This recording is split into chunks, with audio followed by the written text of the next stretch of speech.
लोग मुझे बहुत उत्साहित नजर आ रहे हैं। जैसा कि हम सभी जानते हैं कि 2024 का चुनाव होने जा रहा है और कहीं ना कहीं ये बदलाव और परिवर्तन का चुनाव भी है। और पहले 3 चरण खत्म हो गए हैं और चौथे चरण में टावा का नंबर है और बहुत ऐसी जो हमें चीज़ें देखने को मिल रही है, उससे लग रहा है कि टावा लोकसभा सीट भी समाजवादी पार्टी जीतने वाली है। लेकिन यह आपके सहयोग और समर्थन से मुमकिन नहीं है, क्योंकि आप सबको अपनी भूमिका और जिम्मेदारी निभानी है, आप निभा भी रहे होंगे। लेकिन अब जब वोट डालने जाना है तो सबसे पहले वोट ही डालना है और 12 बजे तक पूरा वोट डाल देना है।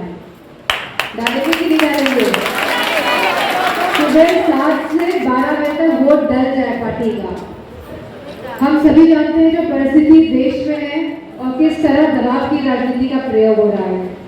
और ये दबाव की राजनीति आपने देखा होगा कि किस तरह मुख्यमंत्रियों को जेल में भेजा जा रहा है चुनाव के मद्देनजर, और उसी के साथ सभी वर्गों पे और सभी समाजों पे दबाव का प्रयोग किया जा रहा है और इससे कोई वंचित नहीं रह रहा है।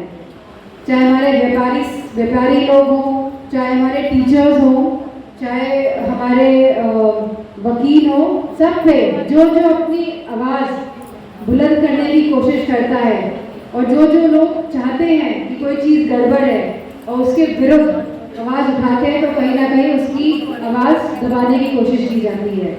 तो ये जो दबाव का जो माहौल है, मैं समझती हूँ पूरे देश और प्रदेश में, इसी के विरुद्ध आज सभी समाज के लोग और सभी वर्ग, चाहे हमारे किसान हो, चाहे हमारी माताएं बहनें हो, चाहे हमारे युवा हो और चाहे हमारी महिलाएं हो, इसी के विरुद्ध आज भाजपा के विरुद्ध खड़ी है मजबूती के साथ। और इसीलिए समाजवादी पार्टी और गठबंधन, समाजवादी पार्टी और इंडिया गठबंधन जो है वो मैं समझती हूँ उत्तर प्रदेश में भारी संख्या में जीत के आ रहा है। हम सभी जानते हैं कि मौजूदा सरकार कैसी है, जो परिवारवाद की बात करते हैं और जिनके खुद के परिवार नहीं है, वो मैं समझती हूँ नहीं समझ पा रहे हैं कि आज महंगाई की वजह से कितनी दिक्कतों का सामना करना पड़ रहा है। कहीं ना कहीं बेरोजगारी की वजह से भी माताओं और बहनों को कितनी दिक्कतों का सामना करना पड़ रहा है। जहाँ खाद महंगी हो गई हमारे किसानों के लिए, बिजली महंगी है और कट कट के बिजली आती है। तो ये सरकार जो है इसने हमेशा मुद्दों से भटकाने की कोशिश करी है। लेकिन मुझे खुशी इस बात की है जहाँ 10 साल का शासन इनका केंद्र का समाप्त हो रहा है और उत्तर प्रदेश का 7 साल का शासन। तो बताइए डबल इंजन की सरकार कैसी सरकार निकली, कैसी निकली बताइए? तो डबल इंजन की सरकार ने डबल नुकसान करने का काम किया है और ये नुकसान की भरपाई जो समय लेना है 10 साल का, मैं समझती हूँ बहुत बड़ा समय है।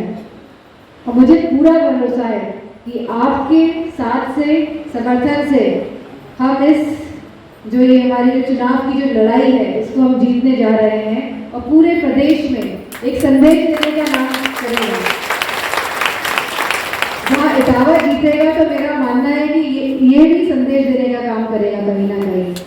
और आप सबका साथ, समर्थन और योगदान, और नेताजी जब पहली बार सरकार में आए थे तो जो उन्होंने वादे करे थे वो पूरे किए थे, चाहे मुफ्त सिंचाई हो, मुफ्त दवाई, मुफ्त शिक्षा बेटियों के लिए, और इसी के साथ उन्होंने मुफ्त स्वास्थ्य सेवाएं भी कर दी थी। लेकिन आज जो हम देखेंगे सारी व्यवस्थाएं चरमरा गई हैं और मुझे खुशी इस बात की है कि गठबंधन की सरकार आएगी तो हम अपनी सब गरीब माताओं बहनों को लगभग 1 लाख रुपए अकाउंट में देने का सीधा काम करेंगे।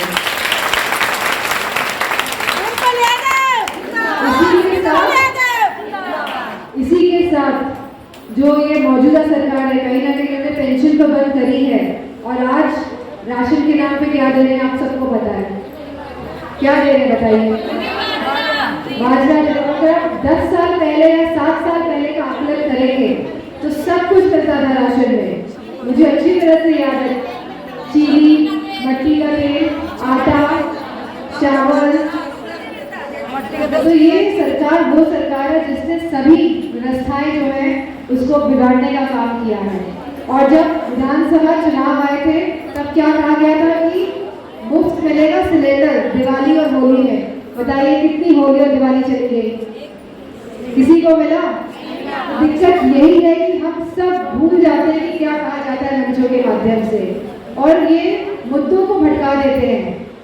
तो मेरा लेकिन इस बार मानना है कि क्योंकि सभी पर्व, चाहे हमारा युवा, हमारा किसान, हमारी माताएं बहनें या हमारा जवान, सभी लोग कहीं ना कहीं आहत हैं और नाखुश हैं सरकार से। तो आप सबका सहयोग, साथ और समर्थन से हम इटावा की जो ये सीट है जीतने जा रहे हैं। और जसपत नगर से आई हुई सभी हमारी माताएं बहनों का मैं धन्यवाद देना चाहूँगी, और साथ में इटावा से आए सभी लोगों का धन्यवाद। बहुत बहुत